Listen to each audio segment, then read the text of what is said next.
Hello, family, and thank you for choosing to join us for We Know You Know, but listen anyway. As always, this podcast is centered around the Gen X experience, and we're here to say the things that you already know deep down, but clearly need to hear again. So I'm your host, Latoya Carter, and today we're diving into the beautiful, messy, hilarious world of dating. Ah, relationships, and those stubborn little habits that keep us from experiencing real grown folk relationship bliss. But before we dive in, allow me to introduce my good girlfriend and D9 sister, Dr. Kimberly Hodges. She is a licensed psychologist whose research has focused on the intimacy patterns among survivors of childhood sexual abuse, exploring how early trauma can shape adult relationships and emotional connections. This work has deepened her understanding on how love, trust, and vulnerability evolves through healing and self-awareness. She's a wife of more than 20 years and a mother of two extraordinary young men. So without further ado, welcome Dr. Kimberly Hodge. Thank you. It's nice to see you again. Likewise. So pour your coffee, your wine, the rest was in my cup, your coconut water, or whatever your hydration needs are for your spirit. And let's dive into this amazing and extraordinary topic for the Gen Xer. We're going to start this conversation with the stories that we tell ourselves about love. But before we get into the dialogue, I want you to take a look at this video. If you're Gen X, single, and still want a partner, you're cooked, right? Let's talk about this mindset I keep seeing, especially in the comments of my recent posts.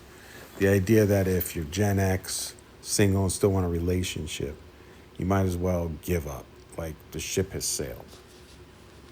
A lot of Gen X women I see online have found peace on their own. They've been through divorces, loss, chaos, disappointment, and they finally hit a point where peace feels better than possibility. And honestly, I get it. When you've lived a little, you're done with chaos. You're done with someone becoming a second job. You don't have the energy to fix anyone anymore. But here's the part nobody's saying. If you've gone to therapy, learned from your past, worked on your triggers, and you're clear on what you want, that doesn't make you harder to love. That makes you rare. Because peace shrinks the dating pool. Because now you can spot red flags before they turn into projects. And when you're not desperate, you don't tolerate patterns that used to slip through the cracks. So you might feel like options are thinner, but the truth is, alignment is better. And you know what? Those who match you are looking for you too. You just have to show up authentically and let people see your values, not just your highlight reel. And you know what? When I decide to date again, I'm approaching it differently. I know what I bring to the table. I know the version of me I've grown into. And instead of asking if they like me, I'm asking, do I like who I am around them? If it's mutual, great. If not, no hard feelings. You know what? We move with respect, not ghosting. And we save our energy for someone whose nervous system feels like home. When peace becomes non-negotiable, partnership becomes intentional. What are your non-negotiables? I thought that was an amazing video when I saw it. And one of the reasons why, because we talk about so many components when it comes to relationships and what works, what doesn't work, and how do we date as a Gen Xer, right? When we have gotten married at a young age, have had the kids, we might be separated and or divorced at this point in our lives, right? And we're having to get back out there and start the whole dating journey over again. That's like a huge conversation, but I think people don't necessarily go back to the beginning, right? When it comes to like, how have we developed the patterns that we developed? And so if we can just talk about, for a little bit, how we develop or how we interpret or communicate or build what love is from our early childhood age? Like, what does that look like from your perspective? Yeah, from my perspective, it's from the models that we have, right? The adult models that we have in our lives, how we see the patterns of love. Like me, for instance, as a child, my parents had a little bit of privacy, but I know that when the door was closed, they were spending time with each other. They had that privacy. They had that alone time to be connected without interruption, right? Right. But one thing that I remember the most in terms of what I saw about love was my parents used to always take trips. We knew, and they always dated. So we knew that when we had a sitter, that my parents were spending time together.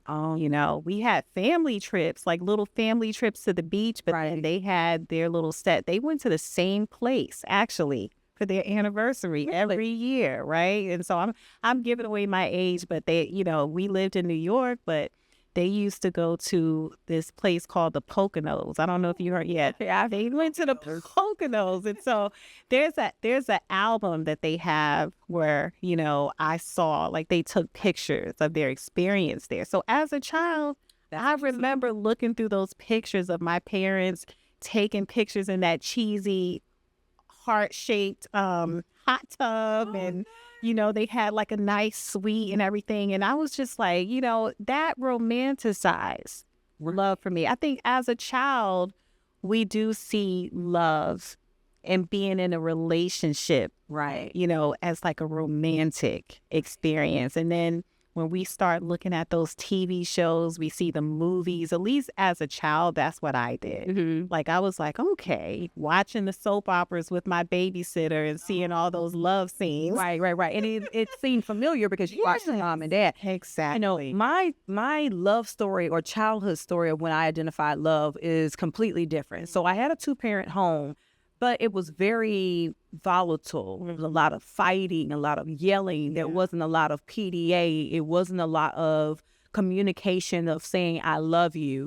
There were layers of abuse. Not a lot of physical abuse, but emotional abuse, verbal abuse. And so I can recall literally being a kid and having these moments where we were woken up out of our sleep, like shaking because they were fighting, yelling and all that kind of stuff, the trauma, and so I never, that's why it's so, you hear people say that it's so important for fathers to love their daughters, because that is in fact the first man that you ever fall in love with, and vice versa.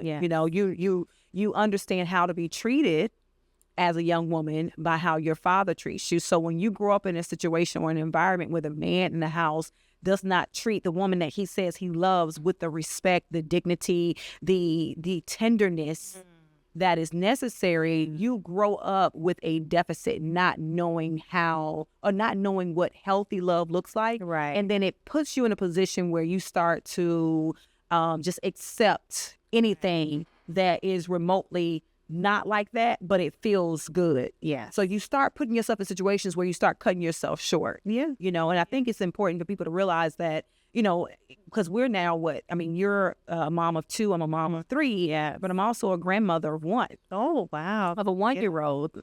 And so I think about my grandson and what his life is going to look like in regards to his parents, who are, of course, young. Yeah. And being young parents, we know it's not easy, right? Raising children, trying to, provide and do the things. So sometimes you can kind of drop the ball and find yourself not really being the example that you want to be for those that are watching you, for those little eyes that are watching you.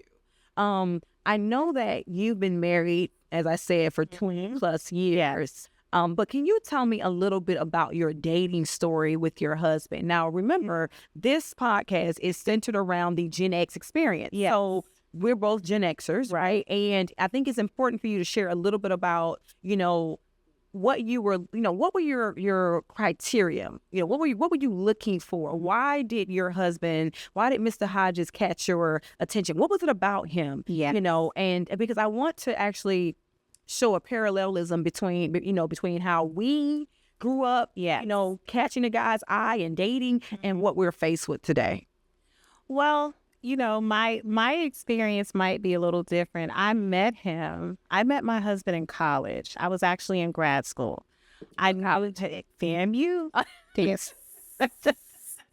And so yes, I knew him undergrad. Just had a few classes with him. Didn't really associate with him very much. But in grad school, at that time where some of your friends have graduated, I decided to stay longer for grad school. So it's like you kind of have to start making new friends. Right. So we saw each other in the bookstore. He spotted me first and he was like, "What are you still doing here?" And the first question was like, "What are you doing here?" And he was like, "You didn't get all your credits." I was like, I did.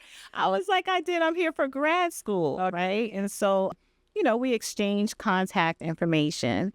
But we dated, and I will say that he set himself apart. Like I won't say that I had, I'm gonna be honest, I don't really remember my criteria. It was very simple, okay? And now mind you, I was in college, okay? So one major criteria I had was like, you had to have a car.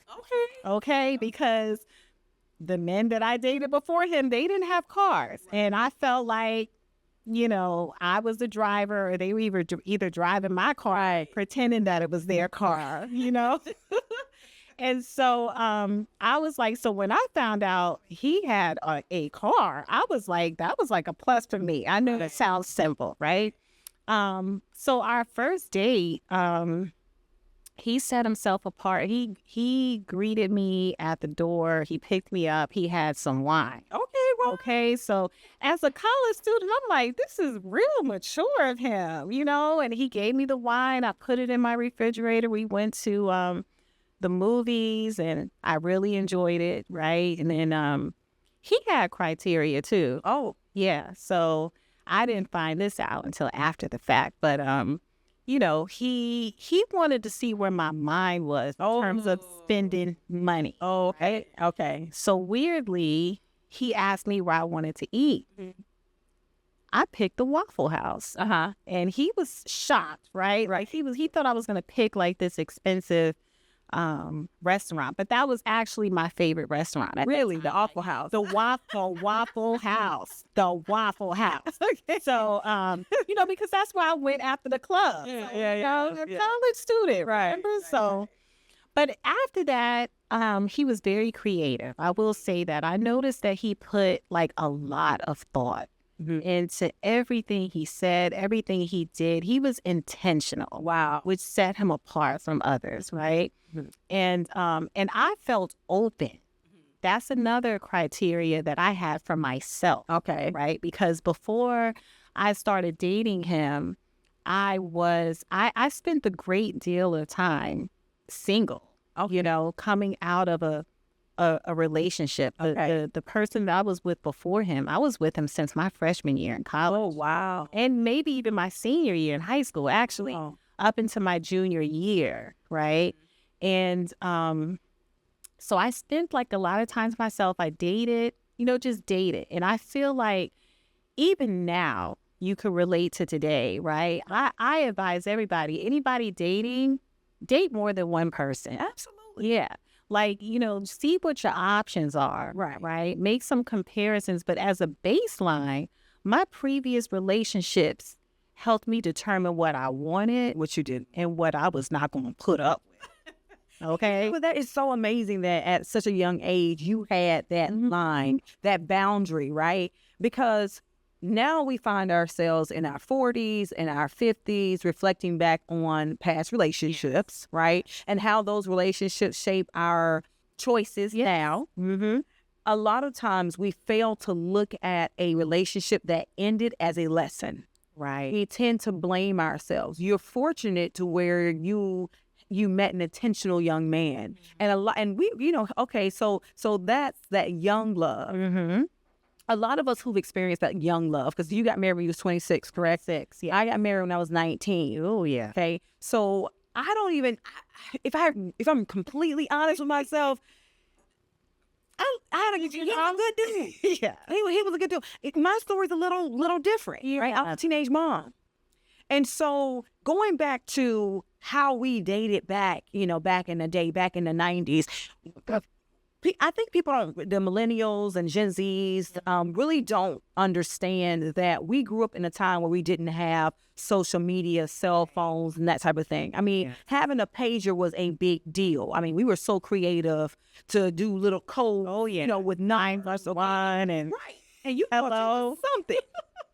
You thought you was something when you had a pager. So it required people to interact and interface with you. So the way that we dated, we were just living our lives. And we saw said boy or said boy saw us. It was a meet and greet. And then from there, began this fantasy. Long conversations on the phone. Right. Falling asleep on the phone, no such thing as, you had to actually communicate, So we actually wrote letters and mailed them. We didn't, email wasn't a thing, that we had. We folded those letters up, I mean, so we had these experiences that shaped how we even interface with one another, which is why I believe it's so challenging a lot of times for our generation now who find themselves dating, because that is the foundation that we've come from. Yeah. And so we're the last generation that can remember when we didn't have all of this technological interference, right? But now we're inundated with it. Yeah. So we have to catch up in a sense, or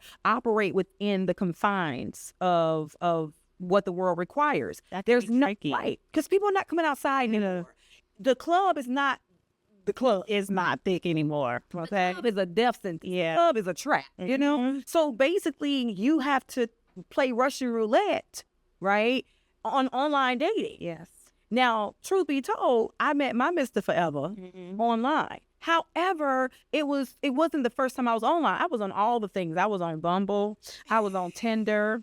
I was on Coffee Meets Bagel. I was on what else? I did Match for a little bit, and they gave me a whole bunch of old white people. I was like, absolutely not. Yeah. and then I was on Hinge, but I was on these different things, periodically. I was married for 15 years. I was divorced. And for a number of us who found ourselves having, this whimsical fairy tale in the beginning, we fight, struggle, whatever the case is, or we fall out of love with one another, right? So now we find ourselves 45, 46, 47, divorced, 53, whatever the case is, divorced.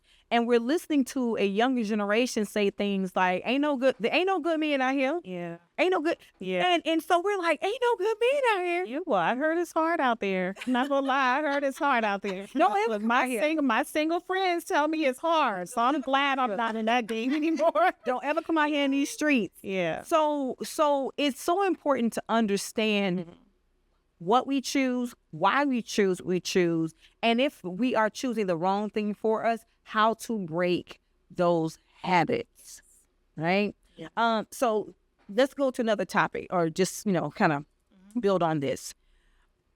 Are you dating with intention or just for vibes? Ooh. I think it's both. It could be both. It's both. I think when we were coming up, though, it was for vibes. Yeah. Right? We felt whatever we felt. Yeah. And we kind of just slid into a thing. I know that because you've been married for over 20 years. I have been divorced for about 12 years. And so I can honestly say that my dating journey has been very interesting. I know people have had kind of like a rocky road where they meet this person. I literally have had about 2 significant relationships. I've done my thing. I've gone on dates and, I've had my little flings and that kind of thing, just in the process of healing and whatever. But I've had 2 significant relationships that have helped to build me. Yeah. Good, bad, and indifferent. So my question to you is, having been married and listening to your single girlfriends, do you ever find yourself in a position where you do what I call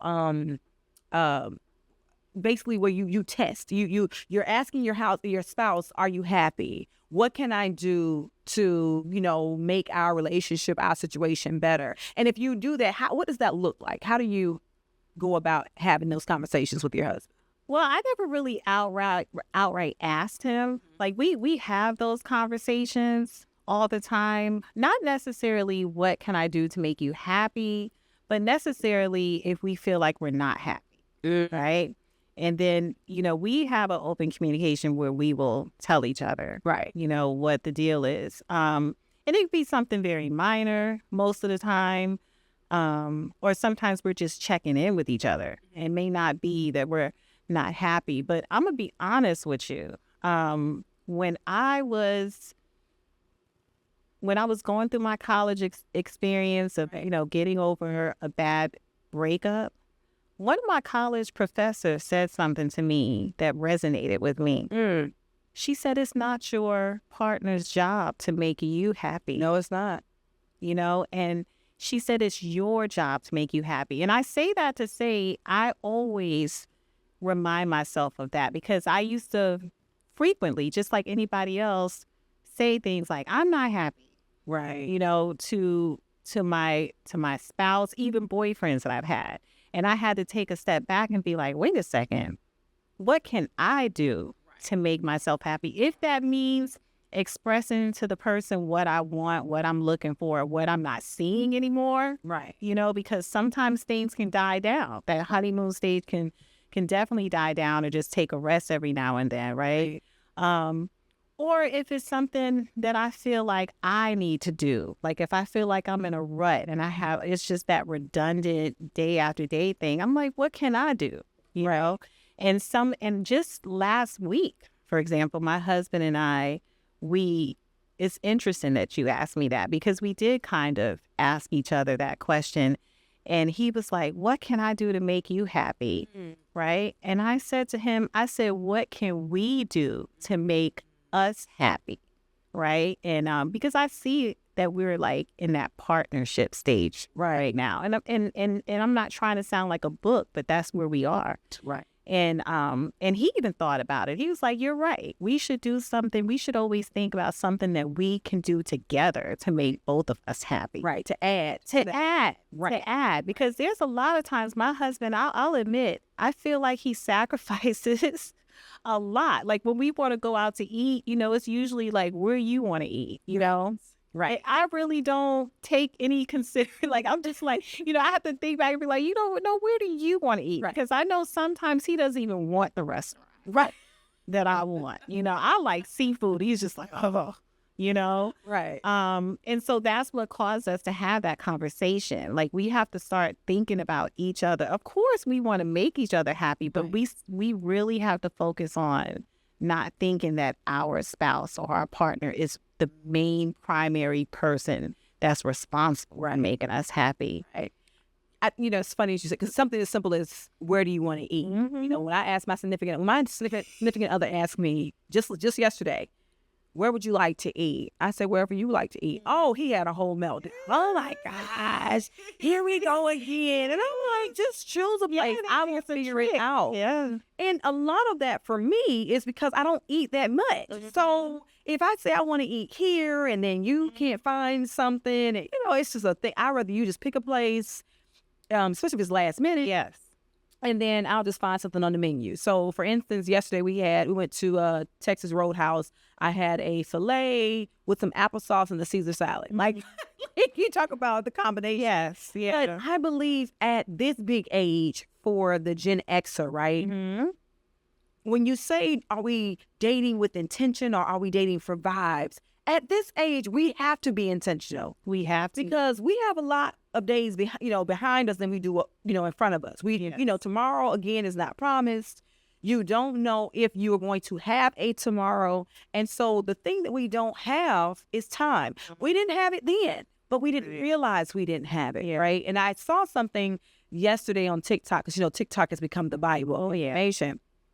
But I saw something on TikTok that said the reason why time seemed to flow slower when we were younger is because we didn't have the information.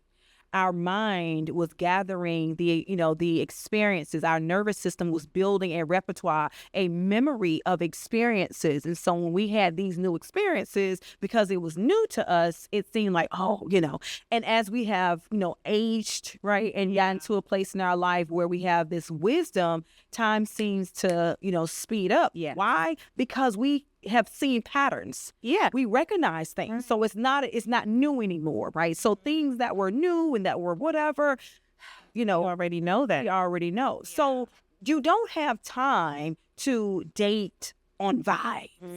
You really have to be intentional. And I say this to both men and women, and this is like my Bible. And while I'm saying this, I'm gonna, raise this book up. This book is entitled, This Is How You Heal. And this is written by Brianna Weist. I think that it is so important at this age, at any age, but especially at this age, when we find ourselves having gone through the transitions. We're dealing with perimenopause now. We're dealing with menopause. A lot of men are dealing with erectile dysfunction. We are changing, we're evolving. But more importantly, a lot of times we have just existed and survived. I'm shocked. Really, I'm not. I shouldn't say that. But it saddens me, I think is a better word. It saddens me to really and understand and realize the number of us that are living with so many traumatic experiences that we have yet to heal from, that we have yet to confront. And we fail to realize how those experiences dictate how we love, how we date. Oh, yes. Right? Yeah. And so you find yourself 45, 46, 47, 48, 53 and beyond, up until 60, because that's where the window ends for the millennium, for the Gen Xer. You find yourself in this conundrum, wanting to be loved, wanting to love, but having the baggage of trauma, of failed relationships, of heartbreaks. And now you have to unpack your luggage, right? In order to be ready and available for a woman to be found, To be open and found. to be open, right? And so with that being said, I know you are a psychologist. Yes. What have you seen within your study when it comes to how childhood traumas or early traumas have really stifled our ability to move forward and find that true love and that bliss?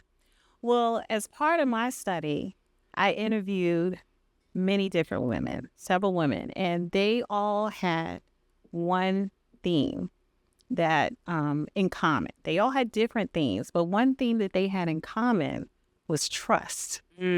Trust, okay? And they all had different levels of trust in terms of how they know they trust someone. It takes them longer to trust someone, right? So if you are in a relationship, for example, and you have that trust factor where it takes a while for you to trust somebody, and you have that sense of discernment to kind of tell yourself, this is a good person or this is not a good person, right? It takes a long time to get there. So what happens is when they date men, these men are on a different time track, Right. than they are, right? And then they start complaining, oh, well, we're not doing this. We haven't done that yet. I haven't slept with you yet, for example. Right. Right? Right. And that's because that person is still trying to get that level of trust, right? And then there's also cognitive factors, okay? They have to be with you on a cognitive level. Explain. Break that down. For example, they have to be able to, intimacy has many different levels. It does. Okay. So intimacy can be that physical, affectionate intimacy, right? But then it's also that intimacy in your mind. Oh, wow. Okay. So they have to feel connected with you in a sense of, I won't say soulmate, but just knowing that that person understands them. Oh, wow. Okay. And it can be unfair because sometimes it turns into like a mind reading type thing. Like he should know what I want. He understands me. Right. He knows without that thinking. without that He knows how I'm feeling. Right. Without that communication. Right. Right. And so, but then there are some negative effects of the cognitive part of it, the trauma, right? So all of these traumatic experiences that people have had through childhood trauma, childhood sexual abuse especially, Yes. little cues in new relationships can cause traumatic flashbacks. Absolutely. Yeah. And it's to the point where unconsciously your body is noticing these cues, and it's just like, no, this is not good. This Right. is not good. Right. But your mind consciously, you know it's good. Right. You know it's good, but your body is so uncomfortable, and it's telling you that fight, flight, or fawn or freeze response Is a real takes thing. place. It's a real thing. It's a real thing. It's a real thing. And so I think the most important thing is to get counseling, get therapy, right? And therapy, a lot of people feel like therapy is, about current problems, or you have to have a problem or a mental health problem. No, you don't.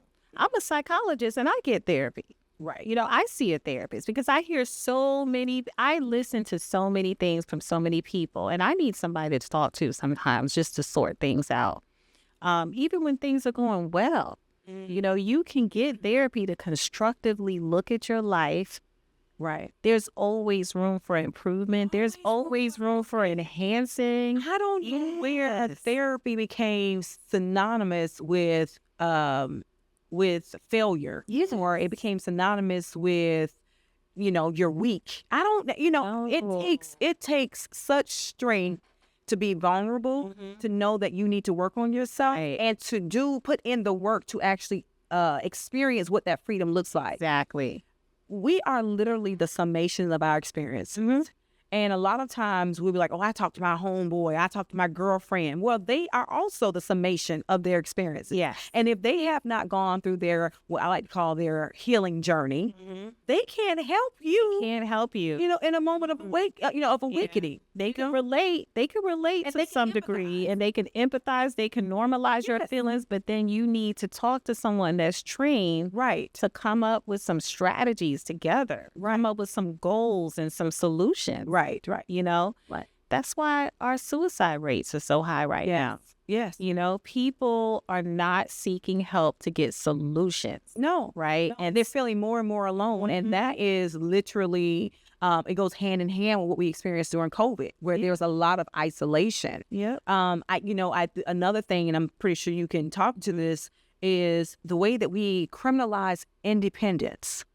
If a woman is independent, because, independent, right? Like knowing the difference between independent and vulnerability, right? You can be independent and vulnerable. Oh yeah, there's You a balance. can be dependent and vulnerable.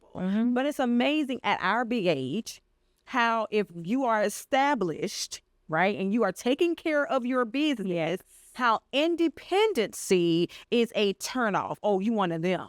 Oh, you don't need no man. Wait a minute. How do I pay my bills? If I don't have a man, in my life, right, and I'm working and I'm doing my thing, I'm responsible for paying my bills. And a lot of times, and this is the funny thing, because I can recall, and I'm pretty sure you can recall just growing up, your mother had the role that she played because it worked in their relationship, and your father had the role that he played because it worked in their relationship. Exactly. There is no rule book that dictates how relationships win on from one area to the next. But when you are with a man's man, it's a personal thing for him when he has a woman and he can't provide for or take care of her. See, back in the day, in our parents' day and age, you were him when you was like, oh, my woman don't do nothing. She cooked my food, she take care of my house, and it wasn't a belittling of her contributions, but it was a pride for a man to say, you know what, but I got her. I take care of her. Yeah, she got a job, but her money is her money.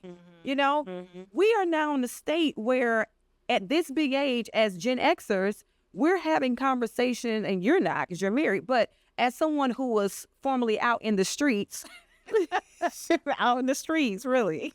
out in the streets, someone who was formerly out in the streets, the degree of conversations I've had with men, about simple things like you mentioned, when you were dating your husband, Yeah. he asked you where would you want to eat, Yeah. and you said the Waffle House, right? And so now the culture is, and I feel like we know better, right? Because food is food. Food is food. Food is food. Yeah, but the culture, I know what you're about to say. Go ahead. So now we're in a culture where you got us's Yes. talking about if you don't take me to Ruth Chris, if you don't take me to blase, we can't go. Some of my best dates have been at Starbucks Okay. for 20-minute conversations. Yes. And this is a personal thing. I value my time. Okay. I know Jasmine Crockett, and Maxine Waters be like reclaiming my time because I value my time. I would rather know I don't want to talk to you over a 20-minute conversation with a Starbucks green tea frappuccino Right. than to have to sit across from you having a dinner of any kind, realizing that I don't like you. And you got to sit there. And I have to sit there and then hear the whole speech about the steaks from the waiters. right. Okay, that's a good 10 minutes right there. 10 minutes, and then all of a sudden, I'm now having to pretend as if I'm interested. I would rather have a coffee date, okay? Have that little yah, and then you ask me, I really had a good time talking to you. Are you available tonight for dinner? Exactly. I I would rather do that too. Yeah. I have literally had experiences where I have gone to meet a man for a coffee and I didn't see said man anymore from a romantic perspective, but we ended up becoming friends Yeah. down the line. Yeah. So I want to say this to you all, to the Gen X, it's okay. We're at a place in our life where we are too grown. We are too grown. We are too big. We have too many things that inundate us day in and day out. Okay, to have to sit up here and minimize our time, our ability to date intentionally by requiring somebody to take you to dinner. Now, let me say this, because we have a mutual friend. Right. Okay. Yes. And I just spoke to this mutual friend today, and I literally had a conversation with her about men who waste time. If a man sees you, and I'm speaking specifically in regards to a man because we are women and we date men. Not saying because we're women, we date men. We date men. Okay? We date whoever you want to date. Yeah. We date men. So I was telling our mutual girlfriend that when someone sees you, when a man sees you, and he takes the time to approach you, to introduce himself to you, to exchange numbers for, communication of sorts. Yeah. Okay. If he's not asking you out on a date within the first, especially if he's local, in the first week, it's a no. You're not going to waste my time. Yeah. Don't waste time. I agree. We are not. You are not in what's the place? What's the jail in New York? What's the prison in New York? The prison in New York. They have it always on criminal. What's that show with the Ice-T? Rikers Island. Yes, Rikers Island. Okay. Listen, you are not at Rikers Island. Yeah. And I am not your pen pal. I am not going to sit up here and sit on the phone with you. Why? I mean, do people still talk on the phone? Yes, Like, I'm for still hours. trying to figure that out. Let me tell you something. This is a great segue into another video because I want to, there's a lot of different notes that I have, and I love the fact we can just kind of flow in conversation. But I want to play this video for the men and women, but specifically women who are Gen Xers who find themselves in a conundrum about how to date. And I want to actually pivot really on teaching or communicating on what are healthy dating practices. You know what I'm saying? That will take you from being, being fun and living your best life to saying, my man. Okay, so let's take a look real quick at this video, and it's real short. Date them all until one of them don't play about you. You hear me? Date them all. Get you a roster. Just don't sleep with none of them. Hey family, let's take a quick pause to talk about how you can be a part of We Know You Know, but listen to us anyway. This show is all about real talk, grown folks' experiences, and learning how to love and live better. And we want to partner with people and brands that believe in the same thing. That's why we created our 3-tier sponsorship program. So there's a lane for everyone who wants to get involved. Tier 1, the shout out sponsor. Perfect for small businesses or individuals who just want a little love. You'll get an on-air mention and a tag on your socials because we see you and we want everyone else to see you too. Tier 2, the feature sponsor.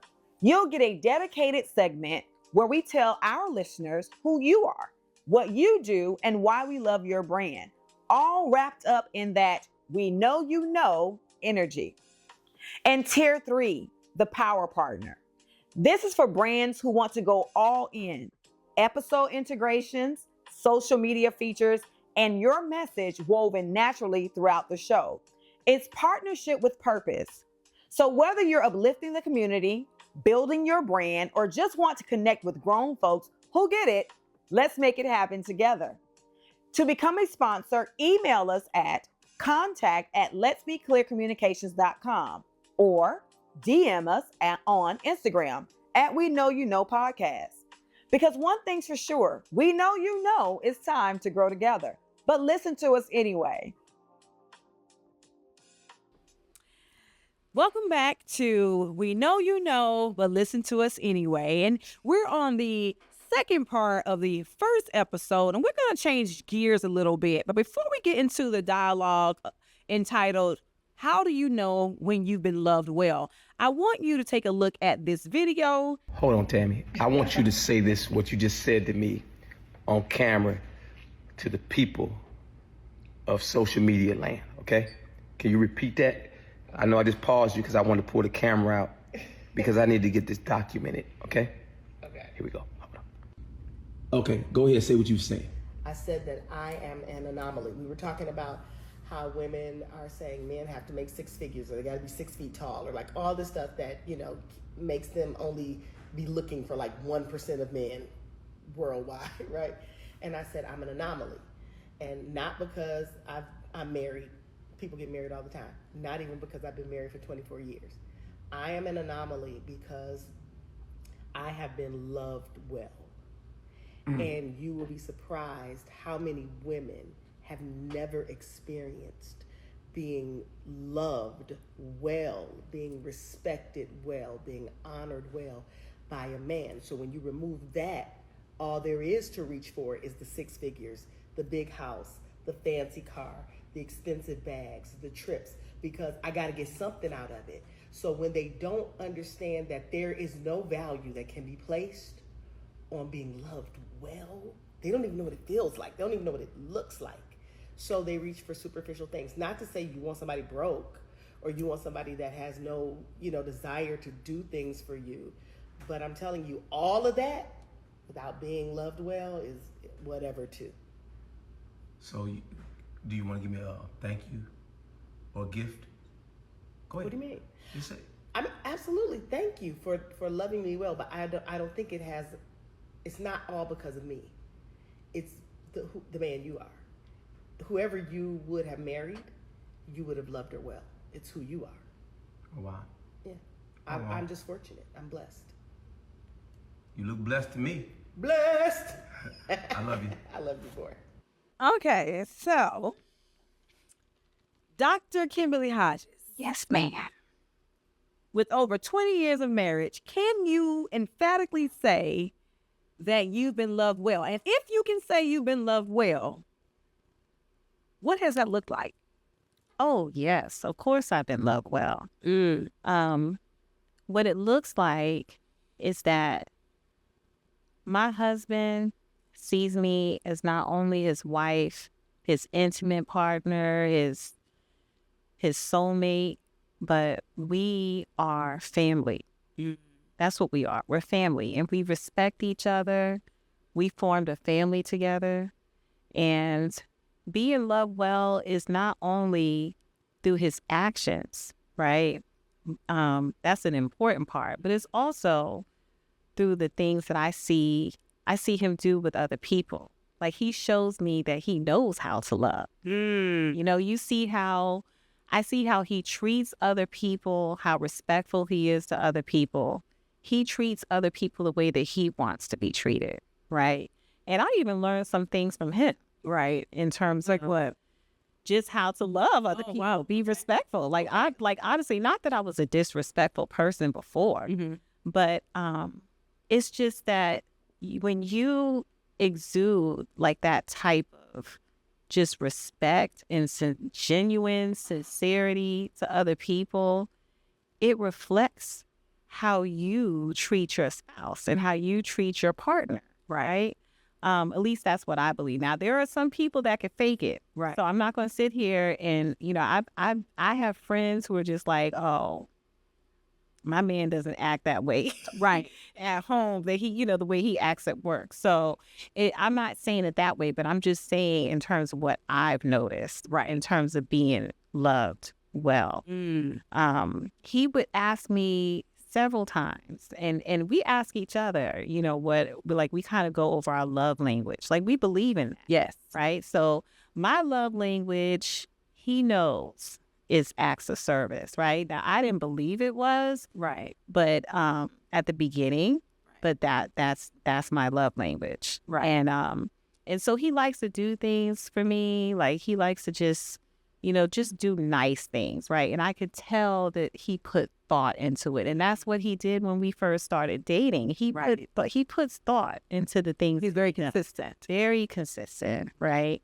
And now in terms of his love language, he likes physical touch. He likes that affection, like he needs, some type of reassurance. I wouldn't say reassurance, but just something to reinforce, like the love that we have, right? Just something more tangible, hands-on, right? So I take that into mind, Right. And love languages can change, Yes. throughout a relationship, Yes. depending on what stage you're in. But we've consistently had like the same love language Right. throughout our marriage, right? Right. I can never say that I'm miserable, right? And I see other relationships, and I hate to say it, but that's when you look at other relationships as a reference, Right. and you see that that's not what you want, and you're grateful and you love what you have, okay?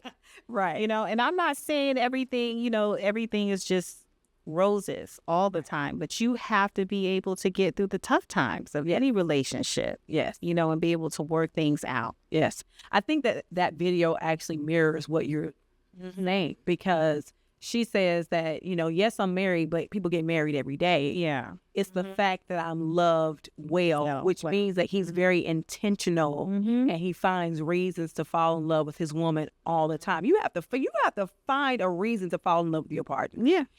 Over and over again. You have to figure out what is it about them that sparks that thing, and it's easier, I should say, to do that when you're considered.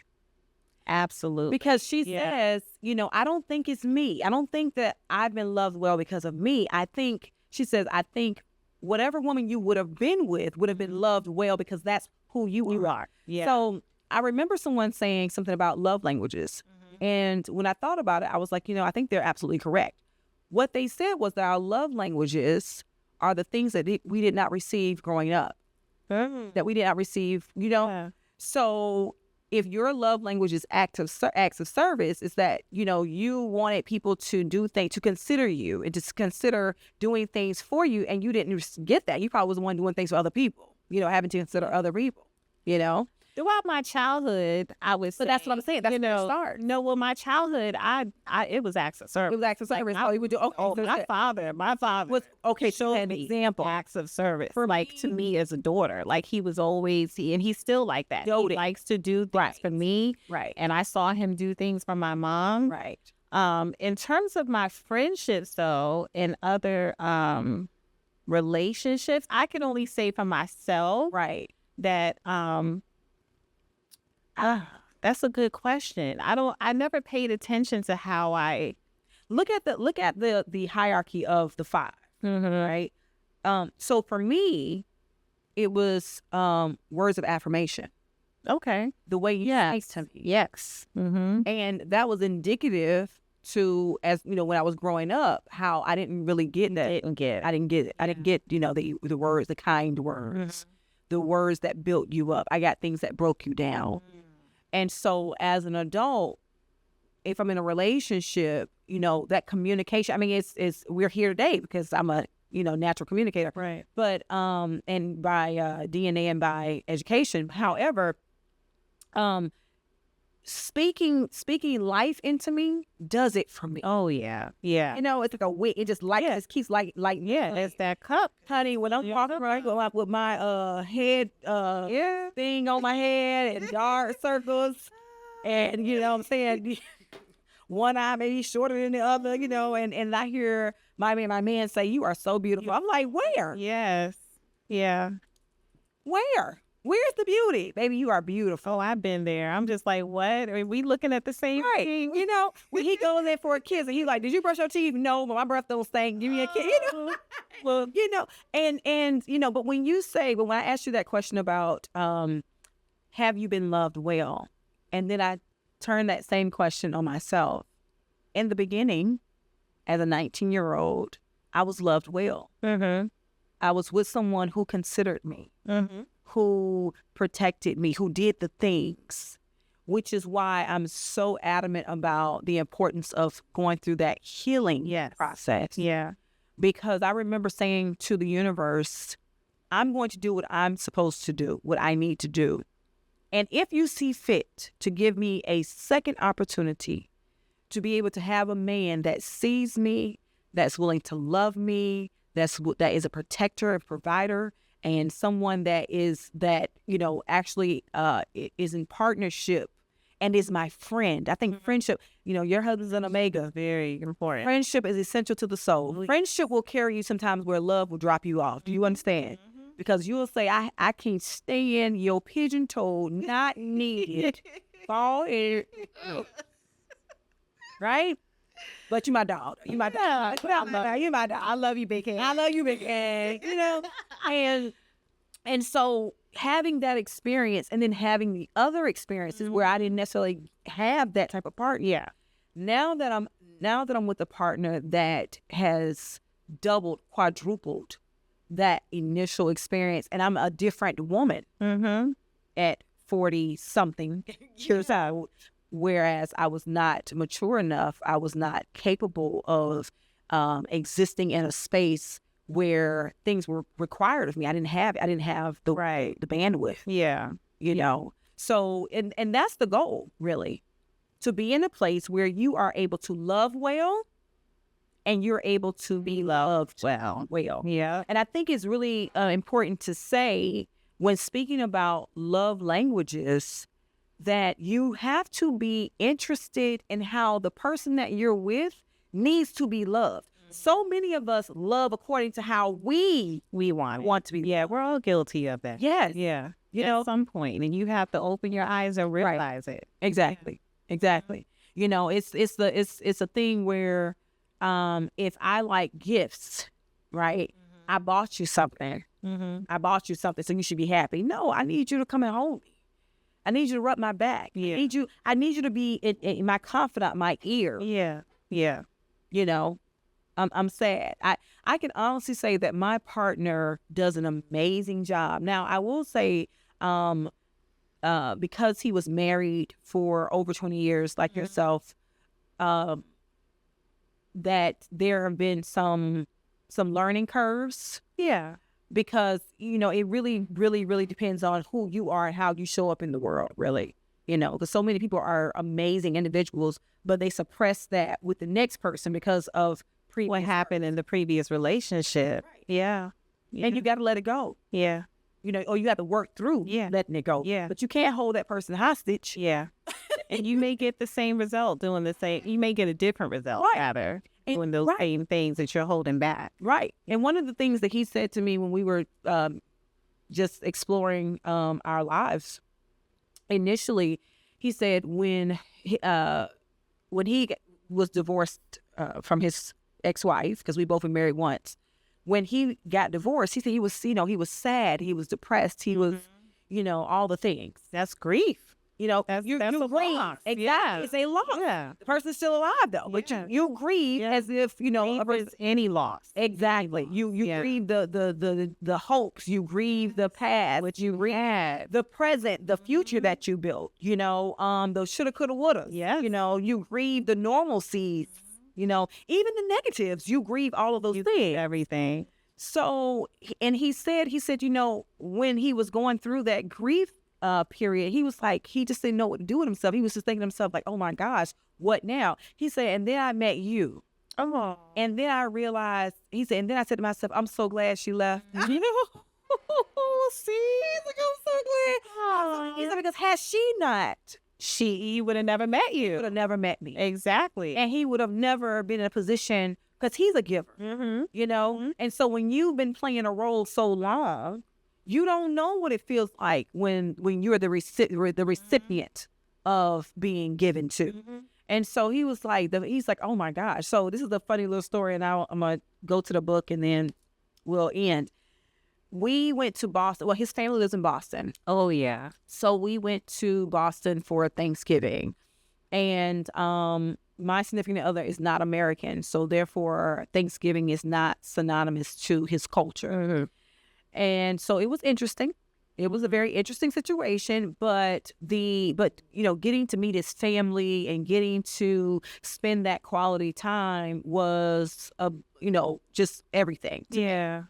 Having said this, we wanted to explore Boston, and you know, Boston is known as a walkable city, so we wanted to explore Boston. And his parents are older, and they're not really PDA people. You know, Okay. whereas my partner and I are I'm a very PDA person. Yeah, you gonna hold my hand, honey. Yeah. I have mastered the blind, deaf, and dumb girlfriend. I be walking. I swear to God, I was thinking to myself, I was like, is that really a thing? It's a thing. He grabs my hand, my brain shuts off. You understand me? I be sitting there looking. You don't even watch where you're going. Listen, it was so cold in Boston. I put the scarf over my face. Yes. And he was leading me on the street. Yeah. I knew that I was not going to trip. I wasn't going to stumble. He was leading me with a scarf over my face. That's trust. Do you understand? Yes, I understand. So I say this to say that there is, are you familiar with the Martin Luther King, Coretta Scott King, the Lover's Embrace in Boston? Okay, so we went to that. Of it, yeah. And of course, Coretta Scott King is a member of Alpha Kappa Alpha Sorority Incorporated. And her husband's a member of Alpha Phi Alpha Fraternity Incorporated for his family. Just want to put that out there. So, you know, I'm up there doing my IVs, I'm doing my pinkies, I'm doing all the things. And I look over and his parents are having a moment. His mother is sitting on his dad's lap. And I thought to myself, these people are they are a trip by themselves. And I snap a picture, and it's such an amazing, loving embrace. But I say that story to say that affection, love, just having that camaraderie with one another is such an amazing energy that's transferable. Yeah. And so you transferred it. and she transferred. So with that, let me wrap up. Do you have anything to say about love languages or knowing when you've been loved well and all the things before I leave the people, the good people? No, go ahead and tell us about the book. Okay. So this book, I honestly believe that when you talk to people, whenever you have somebody's attention, like right now, if you're tuning into this podcast, I have your attention and I appreciate you giving me some of your time, right? So this book, This Is How You Heal, is amazing. It's an easy read. And there are a few caveats that I thought, when preparing for the subject matter, I thought, you know what? I want to actually read that. So bear with me really quickly. And this is on page 63. If you choose to purchase This Is How You Heal by Brianna Weiss. Page 63, she says, everything that's truly right for you will make you feel at peace. And at this age in our life, peace is paramount. Okay, we are doing spring cleanings right now. We are getting people out of our way, out of our houses, out of our faces, out of our friend groups that are literally not putting us in a position where we are advancing in life. We just don't have the bandwidth for it, okay? But this is something that Brianna says. She says, everything that is meant for you will feel like a deep exhale, as though you are returning home to a place you forgot existed. We so often yearn for and want the things that help us escape who we are, but the things that are actually meant for us, the ones that arrive and stay, they make us feel a sense of steady calm. That stuck out to me because I think as we're dating, going back to the first part of our show, when we date, we say things like, "Oh my God, I had butterflies." Oh my God, honey, that's anxiety. That's your body telling you that something is going on that is not before your eyes. I need you to run, because when you meet your match, your person, is peace. You feel a resounding peace, not butterflies in your stomach. I felt butterflies. It wasn't anxiety. It could have been, because It could be anxiety, but think about how you were in your journey at the time you met your husband. The journey, journey. I felt butterflies like happy. Well, I guess there's happy butterflies, and then there's anxious butterflies. And this big age, because she was 20-something years old, she married him. And this big age children, if you meet a man, you getting butterflies, it's either one or two things: gas or anxiety. Heartburn. Or heartburn. Okay? You might want to err on the side of gas. I had good butterflies. At 20-something, she had good butterflies. At 45, 50, your ass is anxiety. Okay? All right. So it goes on to say that everything that is truly right for you will make you feel at ease, which is true. Everything that is truly right for you will seem so simple, so obvious, so comfortable. True. Everything that is truly right for you will choose you as quickly as you chose it. So get this book. I promise you, it's an amazing read. It will change your life. And honorable mention, this is an old book I've had over 20 years. This book was written by Sherry Hickman, who was actually a professor of mine when I was at HCC. I think she taught biology, if I'm not mistaken, but she wrote a book, and her book is called Wow, I Don't Want to Get That. Okay? So I say this to say that we are still learning how to, again, date. We're still learning how to protect ourselves at this big age, because we grew up in a time where HIV and AIDS was, it was disastrous. It was rampant, yeah. It was rampant, and we took better care of ourselves. Yeah. We educated ourselves. We followed the directives, and I feel like in this day and age, people are just not doing the necessary things that make sure that they're able to see themselves in older years. And so this book, again, is a easy read. It has pictures. If you like pictures, it has pictures. And so, I'm pretty sure you can pick this book up. Wow, I Don't Want That, A Guide to STDs by Sherry Hickman via Amazon. And I promise you, she breaks everything down. So, but more importantly, date multiple people. Don't be intimate. Yeah. Physically intimate with multiple people, but date multiple people. And date from the perspective of wanting to get to know people. Not trying to pinpoint who's your man. No, just... if you meet Fred today, be cool with Fred. Talk to Fred. Find out if Fred got gout. Oh, Fred. ED. If he bald. You know what I'm saying? You had to name him Fred. I'm just saying. Just ask Fred. Talk to Fred. Find out what Fred got going on. Find out, the things that Fred finds important. Find out how Fred has managed his life. If you're 50 years old and Fred is 65 and Fred is on a fixed income and he needs to marry you so that he's able to pay his rent, don't marry. Don't marry. Talk to Fred. Don't give Fred the time of day. If Fred tells you he has diabetes, don't date Fred, because Fred gonna have a pink pill or a blue pill, and you don't want that. Right? And there's nothing wrong with the pills. You do what you need to do. But Fred may be unhealthy. And he would need a different bathroom. If Fred walking around, talking about, living in the past, when he used to be running up and down the basketball courts and that was the prime of his life, and Fred has not achieved nothing else. And he's saying to you, when y'all get together, how y'all can start a business, and Fred is 65 and Fred ain't starting that damn business. Yeah, Fred wants your credit. Fred wants your credit. Please leave Fred alone. Please do not give Fred the time of day.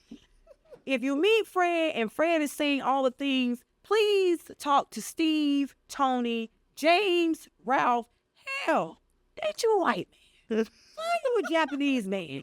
Get you a Spanish man. You know what I'm saying? Honey, just become the United Nations. You know, the way that the Asians are coming up in the diaspora, okay, ain't nothing wrong with no Blasian love. Okay, but anyway, so I just want to say, first of all, thank you to Dr. Kimberly Hodges. Pleasure. It was fun. For being my co-host on this first episode of We Know You Know.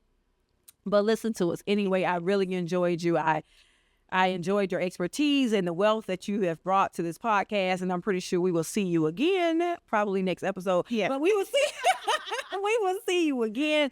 And I want to personally thank all of you for tuning in to We Know You Know, but listen to us anyway. It means everything to me. If something we said changes one person, I have done my job. If you want to be a sponsor on We Know You Know, but listen to us anyway, please contact us at contact@letsbeclearcommunications.com. That's contact@letsbeclearcommunications.com. Until next time, be good to yourself, and we'll see you soon. Before we wrap up, a quick thank you to our sponsors and supporters who make this podcast possible. If you want your brand, business, or story featured right here on We Know You Know, but listen to us anyway, join one of our 3 sponsorship tiers: the shout out, feature, or power partner. It's your chance to grow your reach while supporting authentic conversations that matter. Email us at contact@letsbeclearcommunications.com or hit us up on social at We Know You Know Podcast. Because when we grow together. And remember, we know you know, but listen to us anyway.